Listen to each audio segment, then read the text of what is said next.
took up his entire neck. It came up onto his face. The other one had "fuck you" tattooed on his eyelids. So I go, "What do you want?" And the swastika guy says, "You the new guy?" I said, "Yeah, so?" And he says, "You a fag?"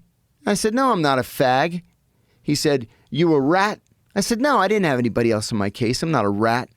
And he says, "You a chomo?" I go, "I don't know what that word means." He goes, "Chomo, child molester." I said, "No, I'm not a child molester." And he goes, "Okay, you could sit with the Aryans in the cafeteria." And I was like, "Oh, I guess I'm with the Aryans now." Oh, Grand. Yeah. And then the guy across the hall from me was the boss of the Bonanno family. And one day he said to me, I would get the New York Times and he would get the New York Post, and we would trade at the end of each day.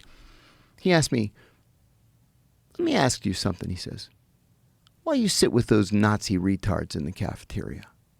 I said, "I don't know, Pete. My first day here, they told me to sit with them." He goes, "From today, you're with the Italians." And I said, "Awesome." And they became my closest friends. I mean, I got a book out of it. They were absolutely wonderful, honorable, honest, fun.